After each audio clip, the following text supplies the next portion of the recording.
That's good. These are nice chairs. I'm still not happy. You know, we gave up 43 points in the second half, 54 against Baylor. It's 97 points in the second half of basketball. It's just not really good enough.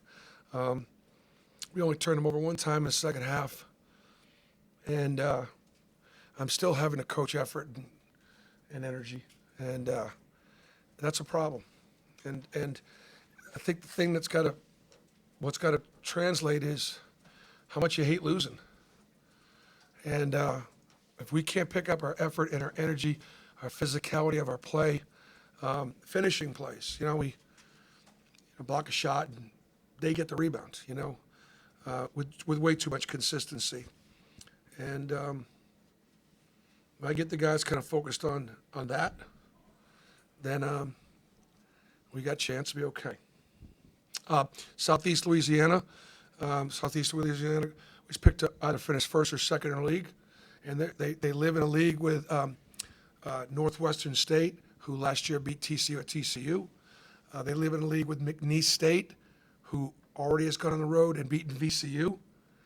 And tonight, I think Nicholls State beat LSU, and Nicholls State's picked in the top 3 or 4. So I'm just, trust me when I tell you, those guys came in thinking they were going to win the game.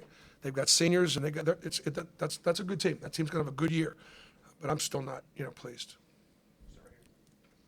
But I want to give them a lot of credit, and I want to give the coaching staff a lot of credit. They were prepared. They played well. They competed. They had a good scheme, and so very, very impressed. Obviously McFarland's a terrific player. I've known Roscoe Eastman for his almost his whole life. Dad's a good friend in Atlanta. We did a good job on Caldwell, and Big Country played 35 minutes. So, hats off to them. Bruce, the issues with effort, is that something that you can sort of understand with so many newcomers, or as a coach, is that completely unacceptable for you? No, I can't understand it at all. And it's got to come from within, and it's got to come from our returning players. Second question, Jalen Williams became Auburn's all-time winningest player tonight. Just your thoughts on what he's meant to this program over the last 5 years. Yeah, that's a pretty cool thing now. To be the all-time winningest player, and then he's going to have a chance to add to that this year. So that was the first thing I did when in the locker room tonight is congratulated Jalen, for that. The fact that he came here originally and showed some promise, but he was behind some veteran frontline guys, like D'Angelo Purifoy, I think, might have been a senior, and he came in, I think, the year after the Final Four, maybe. I'm not really sure exactly. But we had an injury or two, and then late in the year, all of a sudden, boom. Jalen Williams said, oh, wow, that's pretty promising, pretty bouncy, pretty athletic freshman. Then he comes back his sophomore year, which wound up being that COVID year, and he has a great sophomore year. Puts up real numbers, and had a great sophomore year. Then he comes back for his junior year. Jabari Smith's coming in. Most guys leave. Jabari Smith's coming in. My position, I'm out of here. Instead, Jalen Williams said, I love Auburn. I'm going to compete with Jabari and make Coach Pearl play him somewhere else on the floor or play me somewhere else. And they battled, and, Jabari didn't beat him up right away. And then, obviously, last year, and, of course, Jalen Williams went to the tournament that year. Last year, Jalen Williams went to the tournament. Can he go 3 years in a row? Not many guys wearing an Auburn basketball uniform have been able to do that. We got a lot of work to do to make that happen, but I know that's in his sights. Coach, you talked about the energy and effort, but what can you say about the energy brought by KD and Chad Baker-Mazara off of the bench tonight? I thought KD was terrific. I thought KD played one of his better games. I thought he was really locked in, got downhill, shot the 3 ball. He still breaks us down by, taking some possessions off defensively, but there were less of those tonight. I thought Chad Baker at times. I'm one of Chad Baker's biggest fans and one of his biggest critics. He has real ability, but he has to do it on both ends of the floor. And so I'm excited for him. I'm excited to coach him. I've got a great relationship with both KD and Chad. And those two guys are both really talented.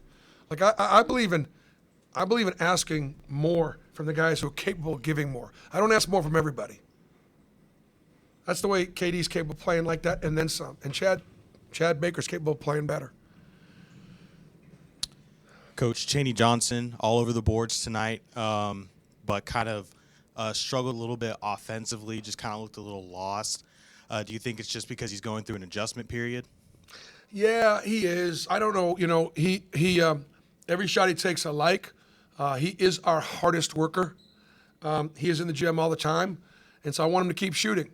I think he adds to the degree of difficulty inside by twisting and flipping and floating, and that stuff needs to go away.